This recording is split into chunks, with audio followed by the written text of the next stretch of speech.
وہ شبہ کر سکتے ہیں۔ یہ کتاب تو شک و شبے سے پاک ہے، لیکن اگر کوئی اس کتاب کے بارے میں کوئی اعتراض کر رہا ہے تو سمجھ لو کہ غلطی کتاب میں نہیں ہے، خامی اعتراض کرنے والے میں، شک اعتراض کرنے والے میں، شبہ وہاں ہے، غلطی وہاں ہے۔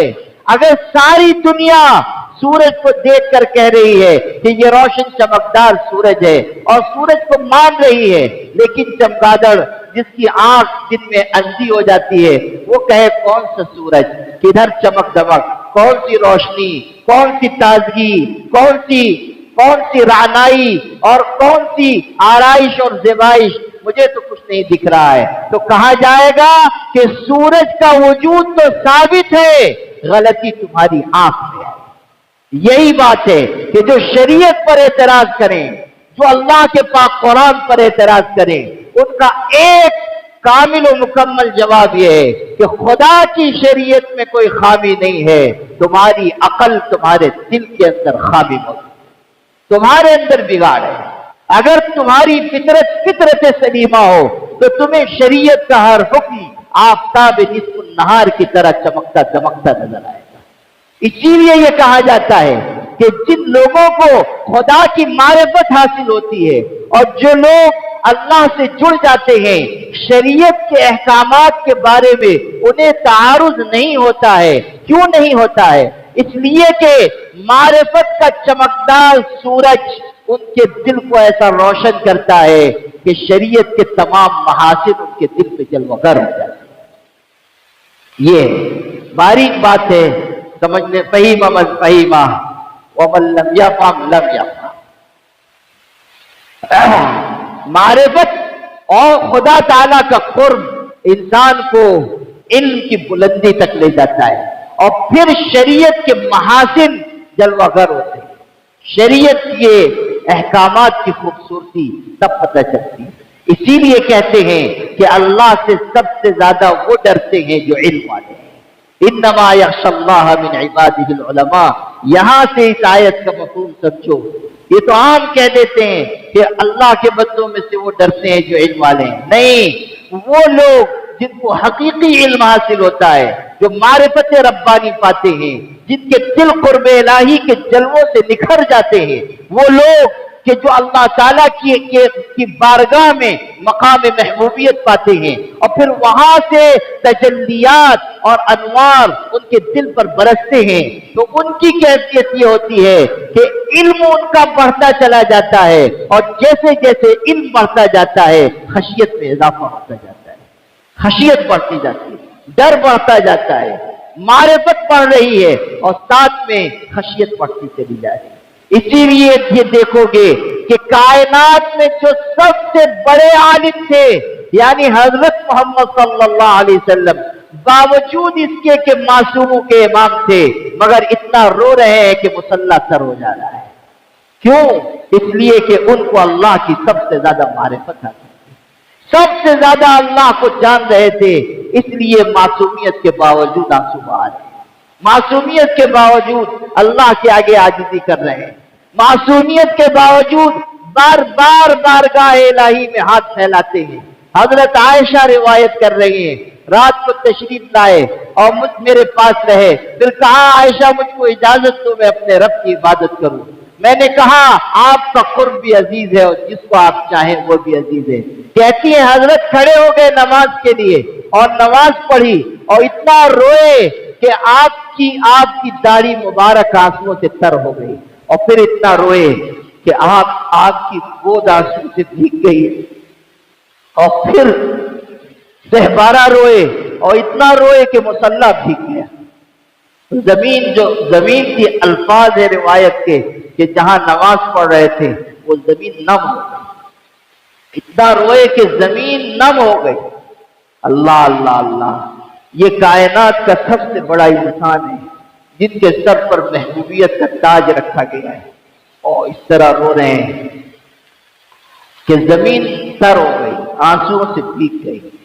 اللہ اکبر، یہاں تک کہ فجر تک روتے رہے، رات بھر رو رہے ہیں اور اس طرح رو رہے ہیں کہ زمین بھیگ گئی۔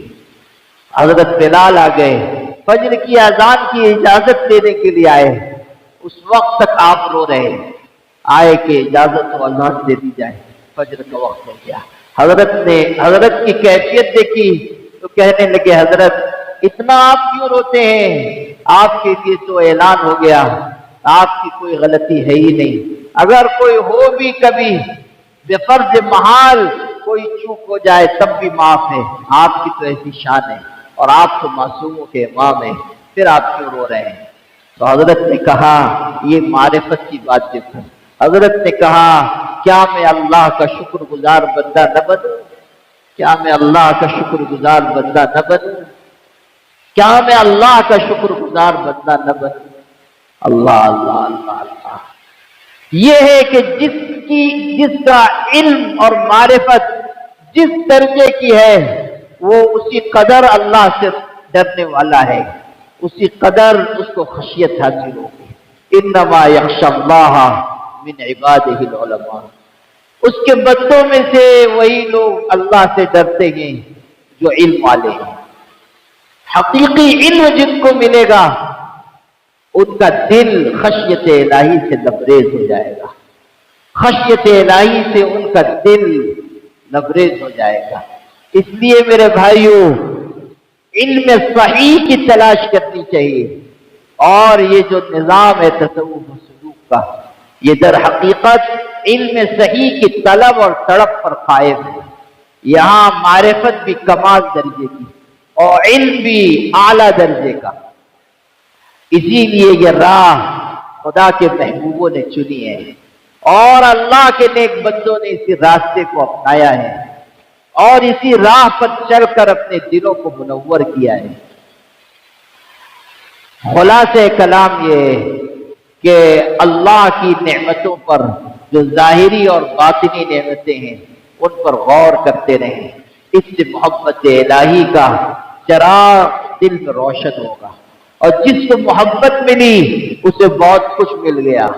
از محبت تلخہا شیریں شود، وز محبت دردہا درما باشد۔ محبت کی وجہ سے انسان کے لیے تلخ چیز بھی میٹھی ہو جاتی ہے۔ وز محبت مسحا زرنی شود، اور محبت کی وجہ سے تانبا بھی سونا بن جاتا ہے، تانبا سونا بن جائے گا۔ وہ از محبت دردہا صافی شود، اور محبت کی وجہ سے گدلا جام صاف ستھرا ہو جائے گا۔ وہ از محبت دردہا شافی شود، اور محبت کی وجہ سے درد کو شفا مل جائے گی۔ محبت ایسی چیز ہے، محبت کی برکت سے تلخ شیریں ہو جائے گا، تانبا سونا بن جائے گا، گدلا جام صاف ستھرا ہو جائے گا، اور درد کو راحت اور شفا مل جائے گی۔ اس لیے محبت الہی کی راہ پر چلیں، اور محبت کو پانے کے لیے وہ طریقہ اختیار کریں جو ہمیں قرآن میں بتایا گیا اور حدیث میں سمجھایا گیا۔ وآخر دعوانا الحمدللہ رب